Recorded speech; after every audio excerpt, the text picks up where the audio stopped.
ஒளி விளக்கே மண்ணே பாடாக என் மீதி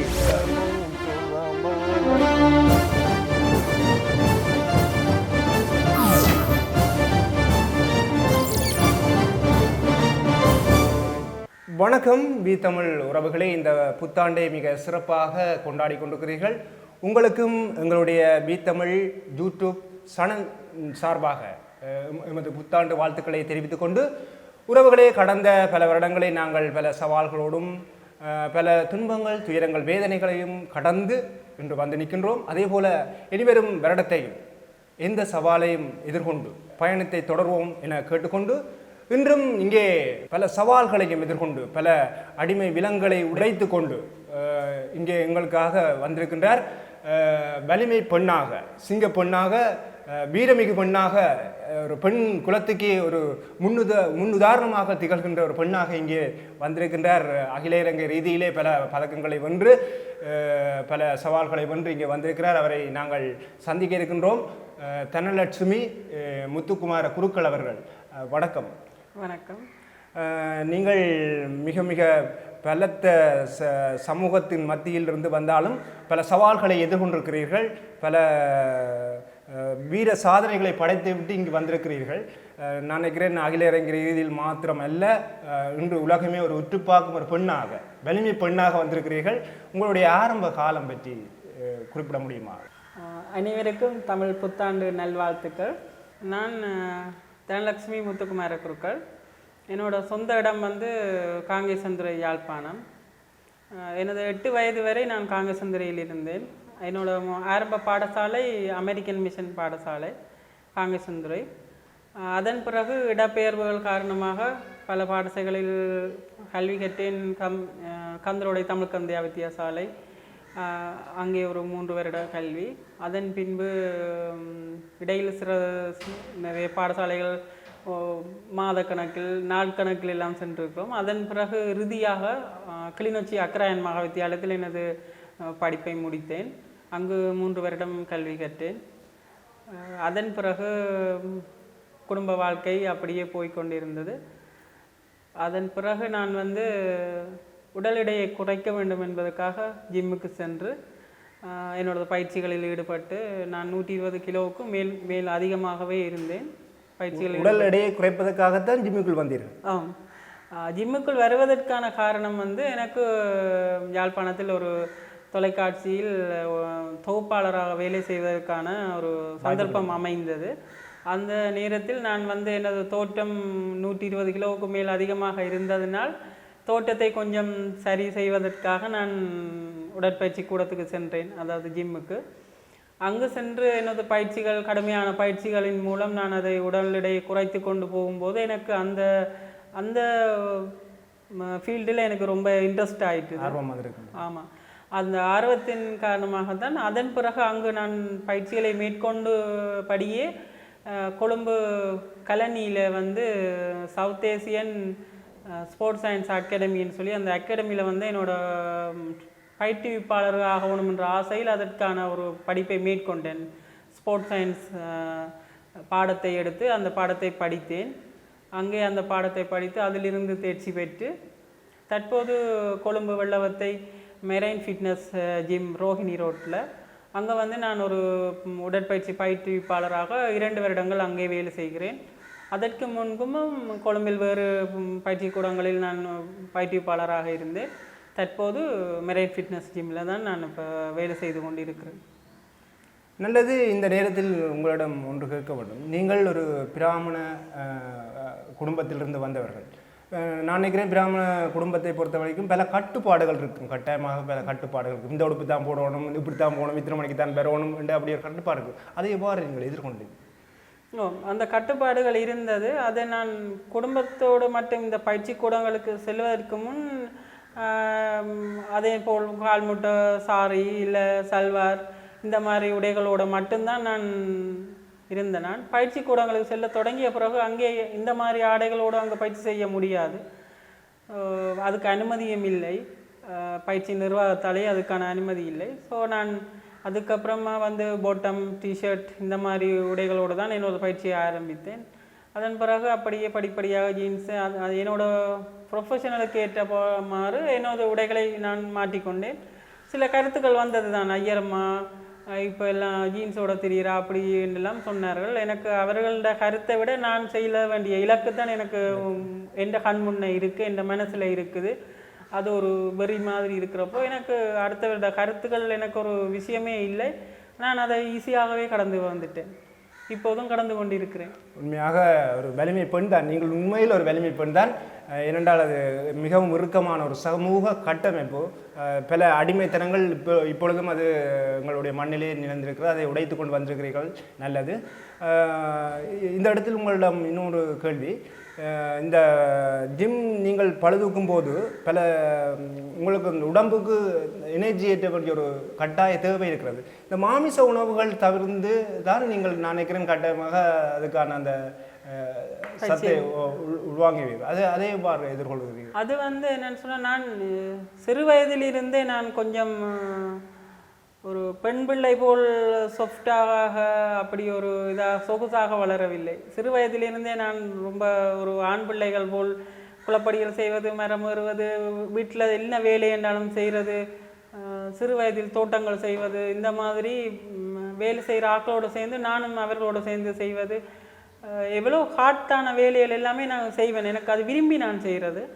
அப்படியே வந்ததுனால எனக்கு மற்றது என்னோட உணவு பழக்க வழக்கம் என்னோட தந்தை அப்பா எங்களுக்கு காலையில் பாடசாலை செல்வதற்கு அநேகமான நாட்களில் ஒன்று பழஞ்சோறு உருண்டை இல்லது உளுத்தம்மா உருண்டை, இந்த ரெண்டில் ஒன்று, மொத்தத்தில் பெரிய ஒரு உருண்டை எங்கிற கையில் இருக்கு. தினமும் பாடசாலை செல்லும் போது போகும்போது சாப்பிட தாரது மட்டும் இல்லாமல் டிபன் பாக்ஸில் எங்களுக்கு அதை தான் கொடுத்து அனுப்புறது. அங்கே கொண்டு போய் அதை சாப்பிடாம விட்ட அடி விழுமெண்டு அங்கே கொண்டு எங்களை வகுப்பில் படிக்கிற பிள்ளைகளுக்கு அந்த உளுத்தம்மாவை பங்கிட்டு கொடுத்துட்டு வெறும் பாக்ஸை வீட்டுக்கு கொண்டு வர, அதையும் மீறி மிஞ்சிட்டு தான் வார வழியில் மறக்காமல் திறந்து ஏதாவது ஒரு நாயை பார்த்து அதுக்கு போட்டுட்டு தான் வீட்டுக்கு வெறும் பாக்ஸோடு தான் வீட்டுக்கு போகணும். சாப்பாடு அதையும் மீறி வீச மறந்துட்டால் நேராக ஒழித்து கொண்டு போய் குப்பை தொட்டிக்குள்ளே கொண்டே கரெக்டாக போட்டுருவோம். வீட்டுக்குள்ளே வீசுகிறவங்க கிடையாது, அட்டி விழும் செம்மையாக. அந்த காலத்திலும் நான் படிக்கிற காலங்களும் சரியான குளப்படி. என்னோட அண்ணா தம்பியாக்கள் வாங்குகிற அடியை விட வீட்டில் நான் அதிகமாக வாங்கி இருக்கிறேன்.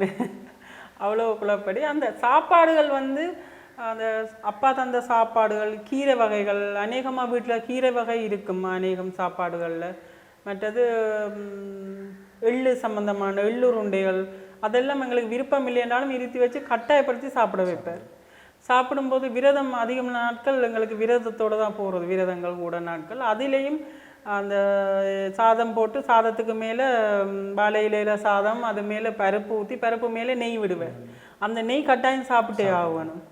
அது இல்லாமல் சமையலுக்கு நல்லெண்ணெய் தான் வீட்டில் சமையலுக்கெல்லாம் அதிகமாக பாவிக்கிறது. அதிலும் தோசைகள் அதுகள் எல்லாம் போட்டால் நல்லெண்ணெய் தோசை, நெய் தோசை, அப்படி அதுகள்லாம் தாரது. அந்த மாதிரி உணவு பழக்க வழக்கங்கள் தான் என்ன இன்றைக்கு இவ்வளவுத்துக்கு வச்சிருக்க முடியும். இப்பொழுது பழுதுக்கும் போது எக்ஸ்ட்ராவாக ஏதாவது அதுக்கான சத்துக்களை எடுப்பதற்காக இதை உட்கொள்கிறீர்களா?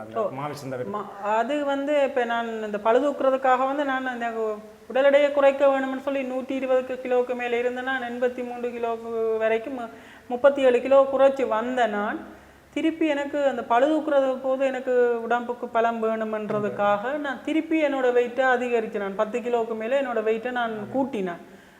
கார்போஹைட்ரேட் அதிகமாக எடுத்து, கார்போஹைட்ரேட் புரோட்டீனுக்கு இப்போ என்னோட மாமிசம் எடுக்க முடியாதால நான் கச்சான் புரோட்டீனுக்கு எடுக்கிறது, எழும்போது பாதாம் பருப்பு வாங்கியிருக்கிறேன். மற்றும்படி பேரிச்சம்பழம் இரவில் பாதாம் பருப்பு பேரிச்சம்பழம் தண்ணியில் ஊற வச்சு காலையில் எழும்பி வெறும் வயிற்றில் அது சாப்பிட்டு அந்த பேரிச்சம்பழம் சாப்பிட்டு அந்த தண்ணியை குடிச்சிட்டு அப்படியே போய் பயிற்சியை செய்வேன். அந்த மாதிரி தான் என்னோட காலையில். மற்றது காலை உணவு வத்தாளக்கிழங்கு அதிகம் எடுப்பேன். அதிகமாக வத்தாளக்கிழங்கு தான், வத்தாளக்கிழங்கு, கடலை, அதுகள் அதிகமாக காலை உணவுகளை எடுக்கிறது. அந்த மற்ற உணவுகள் சாதாரணம் தான். எனக்கு புரோட்டீன்மாக எடுக்கிற அளவுக்கு எனக்கு ஒரு முறை எடுத்திருக்கிறேன்.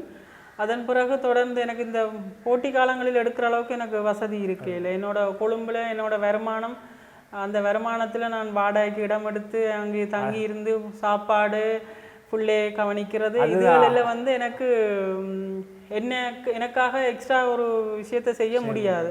என்னோட உடுப்புகள் ஷூவு எல்லாமே தெரியும் தான் இன்றைய விலைவாசி. அப்போ அது எனக்கு அது ஒரு பெரிய எட்டாக்கனியாகவே போயிட்டுது புரோட்டீன். ஆனால் அது எடுத்திருந்தா இன்னும் எனக்கு உடம்புக்கு ஆரோக்கியமாக இருக்கும். நல்லது. இப்பொழுது நான் நினைக்கிறேன் நீங்கள் திருமணம் முடித்து 2 பிள்ளைகளின் தாய் என்று நினைக்கிறேன். எவ்வாறு அந்த பிள்ளைகளையும் கவனித்து கொண்டு இந்த பளுதூக்கும் போட்டிகள் இந்த பயிற்சிகள் என்று அதை எவ்வாறு எதிர்கொள்கிறீர்கள்? நான் பளுதூக்கும் முதலில் பயிற்சி காலங்களில் அவர்கள் படித்து கொண்டிருந்தார்கள். அப்போது நான் அவர்களை காலையில் அவர்களை எழுப்பின, அவர்கள் காலை சாப்பாடு செய்து அவர்களை ரெடி பண்ணி கொண்டு போய் ஸ்கூலில் இறக்கி விட்டுட்டு வீட்டுக்கு வந்து நான் ரெடியாகி ஜிம்முக்கு போனேன். எனக்கு 12 மணி வரையும் டைம் இருக்குது. நான் அந்த டைமில் போய் அங்கே இருந்து பயிற்சிகளை செஞ்சுட்டு அநேகம் பயிற்சி செய்கிற கூடத்தில் கூட அந்த நடுநேரங்களில் ட்ரெயினர் கூட இருக்க மாட்டார். நானாக எனக்கு என்னென்ன செய்யணும்னு சொல்லி தந்துருக்கிறார். அதை வச்சு நானாக போய் கேட்டை திறந்து போயிருந்து செஞ்சுட்டு கேட்டை சாத்திட்டு வீட்டுக்கு வருவேன். யாரோட டிஸ்டர்பும் கிடையாது. தனியாகவே இருந்து பயிற்சிகளை செய்கிறது. சில விஷயங்கள் மனசுக்குள்ளே எங்களோட பர்சனல் விஷயங்கள் மனசுக்குள்ளே ஓடிக்கொண்டு போகும்போது அதுகளெல்லாம் நினைக்கும் போது எப்படி செய்கிறோம் போயிட்டுன்றது தெரியாமல் நேரம் போயிடும். உண்மையில் ஒரு வலிமை பெண்ணாக இருந்தபடியால் தான் எல்லாவற்றையும் கடந்து இந்த சாதனை கண்டிப்பாக. இவ்வாறு நீங்கள் உங்களுடைய பயிற்சிகளையும் இவ்வாறு உங்களுடைய இலக்கு நோக்கியும் சென்று கொண்டிருக்கும்போது பல விருதுகளை பெற்றிருக்கிறீர்கள். அந்த விருதுகள் பற்றி எங்கள் அன்புறவர்களுக்காக சொல்ல முடியும்? ஃபர்ஸ்ட் மீட் வந்து டெட் லிஃப்ட் மீட், அது கம்பாவில் நடந்தது. அது வந்து ஆர்கனைஸ் பண்ணது பவர் ஃபைட்டர் கிளப்னு சொல்லி. அந்த மீட்டில் வந்து நான் ஃபர்ஸ்ட் ப்ளேஸ் எடுத்தேன். நான் டெட் லிஃப்டில் அது கிடைச்ச உடனே அந்த ஆர்கனைஸ் பண்ண அந்த கம்பகா பவர் ஃபைட்டர் கிளப்பில் இருந்து அந்த மேடமும் சாரும் அவங்க கால் பண்ணி கேட்டாங்க, நீங்கள் ஏதாவது ஒரு கிளப் மூலம் செய்கிறீங்களா அப்படின்ட்டு. நான் இல்லை, அப்படி நான் எங்களோட சார் மூலம் தான் வந்தேன் நான் சொல்ல. அந்த சார் வந்து அவங்களோட நல்ல ஃப்ரெண்ட். அப்போ அவங்க சொன்னாங்க, எங்களோட கிளப்பில் நீங்கள் ஜாயின் பண்ணினா நாங்கள் உங்களுக்கு பயிற்சி தாரோம், நேஷனல் மீட்டுக்கு உங்களை நாங்கள் ஏற்றுறோம்னு சொல்லி கேட்டேன். இப்போ நான் சரி ஓகே நான் வந்து இணைகிறேன்னு சொல்லி போய் இணைந்து அங்கே அவங்கள்ட்ட பயிற்சி எடுத்தேன். எனக்கு பயிற்சி காலங்களில் எங்கள்கிட்ட எந்த ஒரு கட்டணமும் எங்கள்கிட்ட இருந்து வாங்கல, அறவிடவில்லை. எந்த கட்டணம் இல்லாமல் ஃப்ரீயாக தான் எங்களுக்கான பயிற்சி நடந்தது. அந்த பயிற்சி முடிவில் அந்த நேஷனல் மீட் வந்தது, பவர் லிஃப்டிங் மீட். அதில் நான் பார்ட்டிசிபேட் பண்ணி நான் செகண்ட் ப்ளேஸ் எனக்கு கிடைச்சது.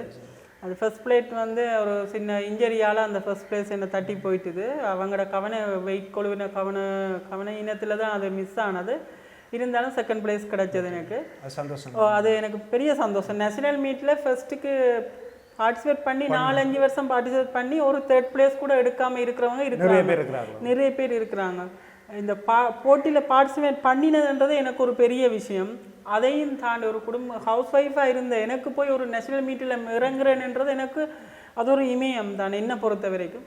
அதையும் தாண்டி அதில் நான் செகண்ட் பிளேஸ் அடிச்சிட்டேங்கிறது எனக்கு ரொம்ப சந்தோஷம், சாதனை. எனக்கு அது மனசுக்கு அப்போ தான் நானும் ஒரு கொஞ்சம் கெட்டிக்காரி தான் போல அப்படின்னு சொல்லி ஃபீல் பண்ணினேன்.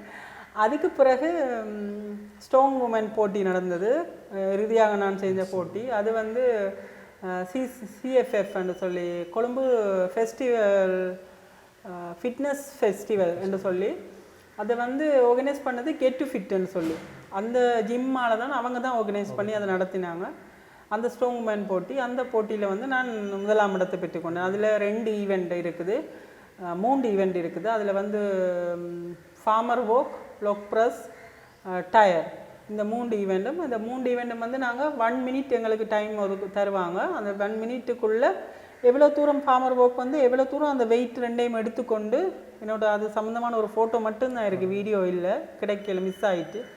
அதை எடுத்துகிட்டு எவ்வளோ தூரம் நடக்கிறோமோ நாங்கள் அந்த 1 மினிட்டுக்குள்ளே எவ்வளோ தூரம் நடக்கிறோமோ அதுதான் எங்களுக்கான பாயிண்ட்ஸ். அதே மாதிரி லொக் ப்ரெஸ்ஸுக்கும் அந்த வெயிட்டை தூக்கி மேலே உயர்த்தி இறக்கி வைக்கிறது, அது எத்தனை தடவை செய்கிறோன்றது கவுண்டிங். டயர் எத்தனை தடவை புரட்டி போடுறோன்றது கவுண்டிங். அது எல்லாமே ஒரு நிமிஷம். இந்த ஃபர்ஸ்ட் ஈவெண்ட் நடந்தது ஒரு நிமிஷத்துக்குள்ள செய்யணும். ஆமாம், அந்த ஒரு நிமிஷத்துக்குள்ளே அந்த டயர் இந்த ஃபர்ஸ்ட் ஈவெண்ட்டை முடிச்சுட்டு வந்த உடனே எங்களுக்கு 1 மினிட் எங்களுக்கு ரெஸ்ட் டைம். அந்த 1 மினிட்டுக்குள்ளே 1 மினிட்ல அடுத்தது தொடங்கிடணும். அது முடிச்சு 1 மினிட் அதுக்குள்ள சொல்லப்போனால் அந்த ரெஸ்டண்டே ஃபீல் பண்ணல. அது அந்த 1 மினிட் இப்படி முடிஞ்சிடுது. மூச்செடுத்து ஒருத்தர் 4 தடவை மூச்செடுத்து விடுற கடையில் 1 மினிட் போயிடுது. ஸோ சரியான ஹார்ட் ஒர்க். எனக்கு அதுலேயும் வந்து நாங்கள் கஷ்டம் என்ன அனுபவிச்சோன்னு சொன்னால், கொளுத்துற வெயிலில் இரவு பகல் 12 மணி அளவில் தான் எனக்கான போட்டி நடந்தது. அது வந்து வெல்டிங் பண்ணி அந்த இரும்பெல்லாம் வெல்டிங் பண்ணி தான் இருக்குது. அது கொளுத்து வெயிலுக்குள்ள வச்சுருந்து அது அள்ளி எடுத்தோன்னே இந்த கையெல்லாம் புண்ணாகிட்டு இந்த அடையாளம் தான் இன்னும் அந்த அடையாளங்கள் இருக்குது. அது வந்து அந்த தோலெல்லாம் முறிஞ்சு கை சிவந்து எனக்கு அந்த உள்ளங்கை பார்க்கும்போது அப்படி வெள்ளை டிஷ்யூக்குள்ளே பச்சை நிரம்பு தெரிஞ்சது. அது தூக்கிட்டு வந்து கையை பார்க்கும்போது அந்த அளவுக்கு ரொம்ப ஹார்ட் ஒர்க். ஆனால் அவ்வளோத்தையும் தாங்கி கூட நீங்கள் செஞ்சுருக்கிறீர்கள். வெயிட் ஒரு பக்கம், வெயிட்டை தூக்கிட்டு நடக்க வேணும். வெயிட் தூக்கி நடக்கும்போது வந்து நாங்கள் கொஞ்சம் பேலன்ஸ் அந்த நீட்டாக நேராக நடக்கலன்னு அன்பேலன்ஸ் ஆச்சுன்றால் வெயிட் நடக்க விடாது, விழுந்துடுவோம். உடலுக்கும் கூட விழுந்துடுவோம் உண்டு, இன்ஜரியலாக வாய்ப்பு ஆனது. அது இல்லாமல் அந்த வெயிட்டை தூக்கி கொண்டு ஸ்பீடாக நடக்கணுமே, எவ்வளோ தூரம்ன்றதை எங்களோட இப்போ கொண்டு போய் வச்சுட்டா வின்னு சொல்லி இல்லையே, வச்சு திரும்பி போய் அப்போ அந்த இதுகளை பற்றி எதையும் பற்றி யோசிக்க முடியாது. நான் வின் பண்ணணுன்ற மட்டும்தான் என்னோட வரி. எப்படியாச்சும் நான் செய்யணும், அந்த விசில் அடிக்கக்கூடாது, அடிக்கிற கடையில் இன்னும் நடக்கணும் அதுதான் மட்டும் மைண்டில் இருந்து. அந்த மாதிரி அந்த போட்டி அது அந்த நேரம் கை வெட்டுது கால் வலிக்குதுன்றது ஒன்றுமே இருக்காது. வெற்றி மட்டும்தான், இலக்கு மட்டும்தான், அது மட்டும்தான் தெரிஞ்சது, வேற ஒன்றும் இல்லை. அந்த சுடு வலிக்குதுன்றதெல்லாம் ஃபீலுக்கு இடமே இல்லை. எல்லாம் செஞ்சு முடித்த பிறகு 3வது ஈவெண்ட்டு முடித்த பிறகு என்னால் டயர் புரட்டி போட்டு என்னால் நேராக நிமிர முடியலை. லொக்கான மாதிரி சேடை பக்கத்தில் கோச்சினால அவரை கையை பிடிச்சி தான் நிமிந்தேன். ஸோ அது வந்து அந்த போட்டி முடித்து வந்து இருந்தால் என்னால் படுக்க முடியாது, இருக்க முடியாது, என்ன செய்கிறோம்னு தெரியல. அந்த மூச்சை எடுக்காத மாதிரி ஃபீல் ஆகுது. இந்த தண்ணிக்குள்ளே தலையை அமுக்கினா எப்படி திணறுவோம் அப்படி திணறுறேன் தரையில், எடுக்க இயலாத மாதிரி ஏதோ ஆக போகிற மாதிரி என்ன ஒன்று, அப்படி ஒரு கஷ்டம். உண்மையிலே ஆண்களே அதை செய்ய முடியாது. நீங்கள் ஒரு என்ன கண்ணுக்கு முன்னுக்கு ஒரு பாய் வந்து அவர் பாடி பில்டிங் எல்லாம் செஞ்சு நல்ல உடம்பெடுத்து பெரிய ஆள், அவர் வந்து அந்த போட்டி முடிச்சுட்டு வந்து வொமிட் எடுத்து வந்து நிலத்தில் புரண்டு அவரோட வைஃப்ட காலை கட்டி பிடிச்சிட்டு நிற்கிறாரு. அவருக்கு செத்துருவோமோட பயம் வந்துட்டு அவ்வளோ கஷ்டப்பட்டார் கிடந்து. அவர் பார்த்த உடனே எங்களுக்கே சரியான பயம் தான், கேர்ள்ஸுக்கெல்லாம் சரியான பயமாக இருந்துச்சு. ஆனால் அதையும் மீறி நாங்கள் வந்தாச்சு, இனி எது நடந்தாலும் செய்துதான் ஆகணும், செய்யல செத்து சரியா இருந்திருக்கு. கண்டிப்பா எது நடந்தாலும் பார்ட்டிசிபேட் பண்ணணும், வின் பண்ணணும், அது மட்டும்தான். அதுக்கப்புறம் என்ன நடந்தாலும் பிறகு பார்த்துக்கொள்ளலாம். உறவுகளே, பல வலிகளே பல வேதனைகளை துன்ப துயரங்களை கடந்து எவ்வாறு இப்படி ஒரு வலிமை பெண்ணாக வந்து நிற்கிறார் என்று பாருங்கள். இவ்வாறு நீங்கள் உங்களுடைய இந்த இலக்கை நோக்கி சென்று கொண்டிருக்கும் பொழுது உங்களுக்கு இன்னும் ஒரு பக்கம் இருக்கிறது. ஒரு பாடலாசிரியராக இருந்திருக்கிறீர்கள், நல்ல ஒரு கவிஞராக இருந்திருக்கிறீர்கள், நல்ல ஒரு கவிதை எழுதுபவராக நாங்கள் கேள்விப்பட்டிருக்கின்றோம்.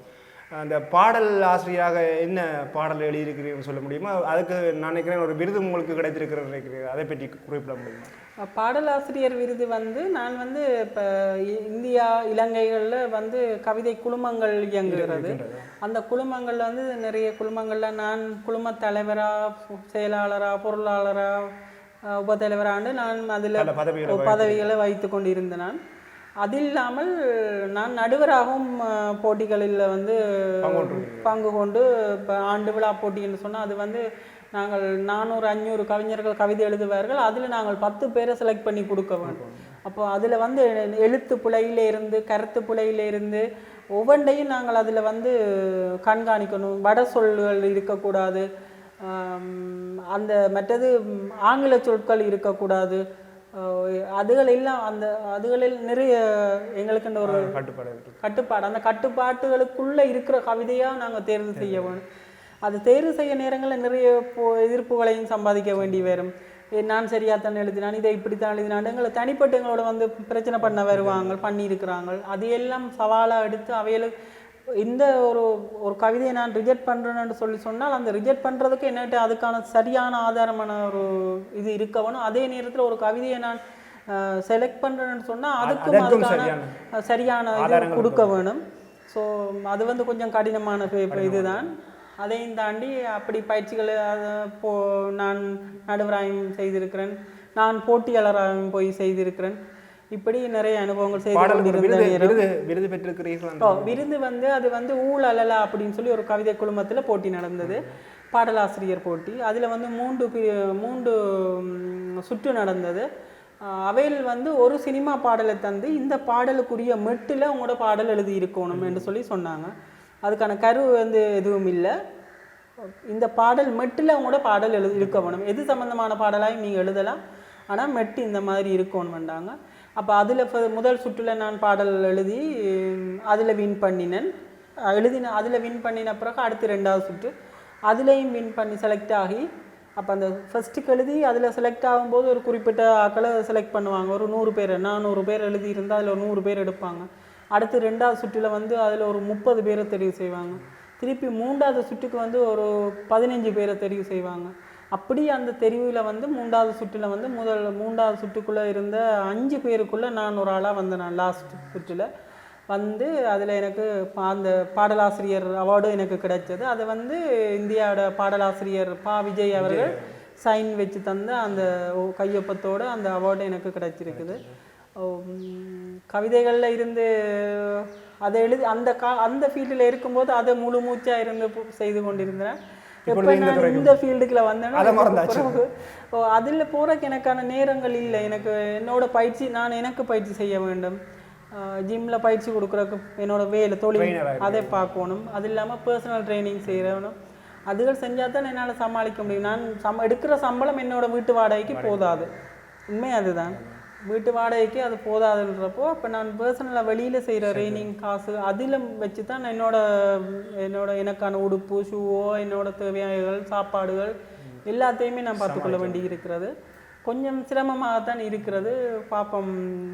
இருந்தாலும் உங்கள் இலக்கை கண்டிப்பாக எனக்கு பிடிச்ச ஃபீல்டில் நான் போகிறேங்கிற ஒரு சந்தோஷம், அது எனக்கு எவ்வளோ இதையும் தாண்டிய கஷ்டத்தையும் எனக்கு தாங்க முடியுன்ற ஒரு மனநிலையில் இருக்கு. இந்த துன்ப துயரம் வந்தாலும் அதையெல்லாம் உடைத்து உங்கள் இலக்கில் சரியாக சென்று கொண்டிருக்கிறீர்கள். அடுத்ததாக நீங்கள் கவிதை எழுதுவீர்கள் என்று சொல்லிட்டீர்கள். எங்களுக்காக எங்கள் உறவுகளுக்காக ஒரு கவிதை துளியை வாசித்து காட்ட முடியுமா இங்கே? கண்டிப்பாக. நான் முன்பு எழுதிய ஒரு கவிதை ஒன்று. இது வந்து ஒரு எழுச்சி மாதிரி ஒருத்தர் வந்து ஒரு எழுந்து வான்ற மாதிரி ஒரு உணர்வை தரக்கூடிய ஒரு கவிதை உண்டு. கதறியல தோன்றும் போது சுய கௌரவம் வந்து தடை போடும். மனதை வதைக்கும் வலி கூட மௌனமாய் காலத்தை கடத்தும். மனதை வதைக்கும் வலி கூட மௌனமாய் காலத்தை கடத்தும். தொண்டை வரை உருண்டிடும் துயர் தொடரியாய் மனதில் வாசம் செய்யும். தொண்டை வரை உருண்டிடும் துயர் தொடரியாய் மனதில் வாசம் செய்யும். சுவாசம் தரும் மூச்சு காற்றும் முட்டி மோதி முகாரி பாடும்.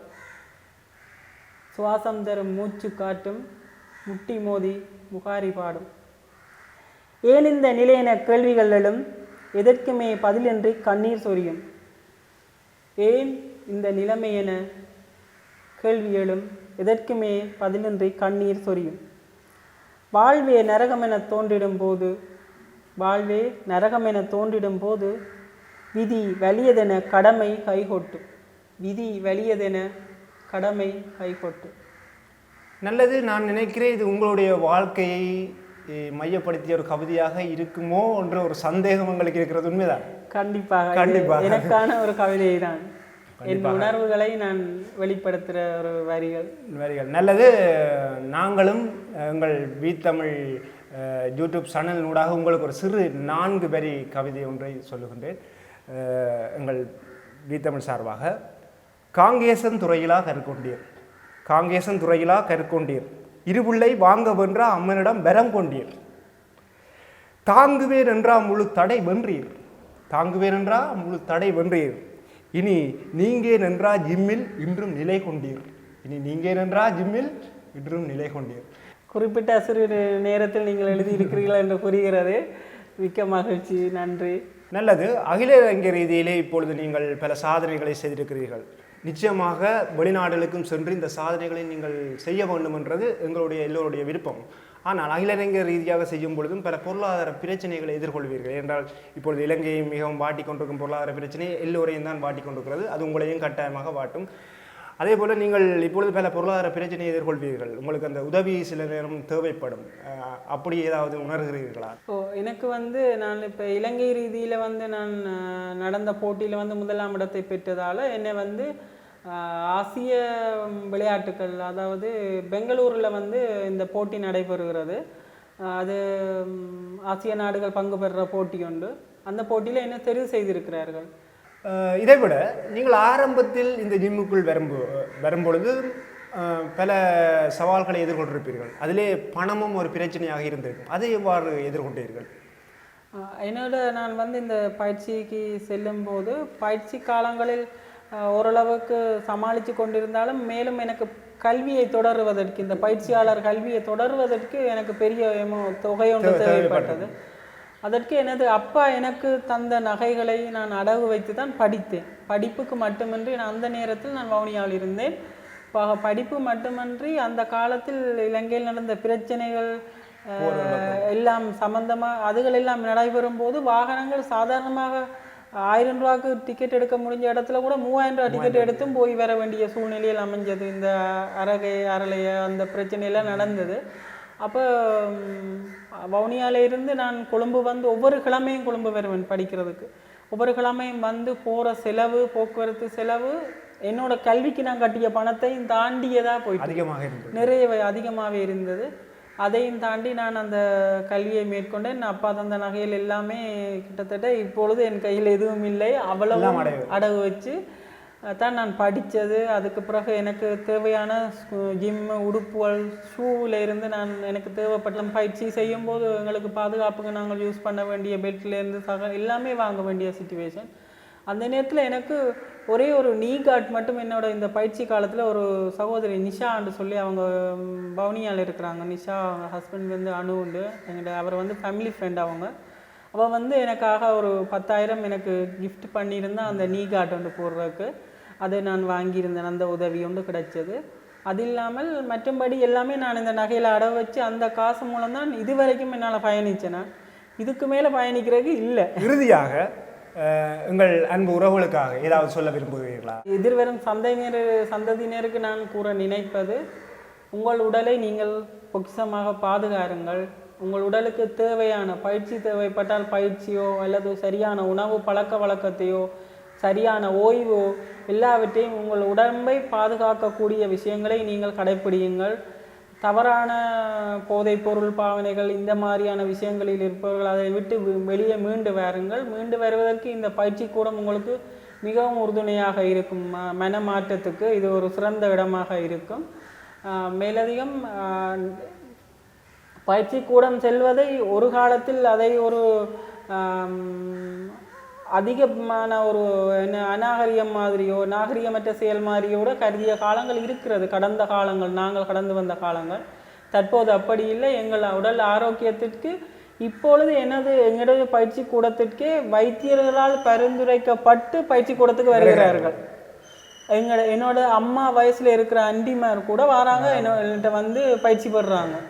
அப்படி இருக்கிறப்போ இனி வரும் காலங்களில் நீங்கள் நோய் இல்லாமல் ஆரோக்கியமான உடலோட வாழ வேண்டுமென்றால் கண்டிப்பாக பயிற்சி உங்கள் உடலுக்கு ஏற்ற ஏதோ ஒரு வகை பயிற்சியோ விளையாட்டோ அல்லது குறைந்தபட்சம் நடைப்பயிற்சியோ செய்ய வேண்டும். செய்து உங்களோட உடலை ஆரோக்கியமாக வைத்திருங்க. நல்லது உறவுகளே, இதுவரை நேரமும் மிகவும் இவருடைய அந்த நேர்காணலை நீங்கள் கேட்டிருப்பீர்கள். மிகவும் பல துன்பம் துயரங்களெல்லாம் தாண்டி பல அடிமை விலங்குகள் எல்லாத்தையும் உடைத்து ஒரு வீரப்பெண்ணாக ஒரு வலிமை பெண்ணாக உங்கள் முன் நின்று இதுவரை உங்களுக்காக எங்களுடைய அந்த நேர்காணலை வழங்கியிருந்தார். உறவுகளே, இவருடைய அந்த வாழ்க்கை முறை கூட உங்களுக்கு நல்ல ஒரு படிப்பினையாக கட்டாயமாக அமையும் என்றதை கருத்தில் கொண்டு இதுவரை நேரமும் உங்களுடைய அந்த நேரத்தை எங்களுக்காக அந்த நேரத்தை ஒதுக்கி தந்ததுக்கு எங்கள் தமிழ் யூடியூப் சேனல் சார்பாக நன்றியை தெரிவித்துக் கொள்கிறோம். இன்றைக்கும் இந்த ஒரு வாய்ப்பை அளித்து என்னோட வெற்றிகளை என்னோட சாதனைகளை உலகுக்கு வெளிப்படுத்தும் தமிழ் யூடியூப்புக்கும் என்னோட நன்றிகளை தெரிவித்துக் கொள்கிறேன்.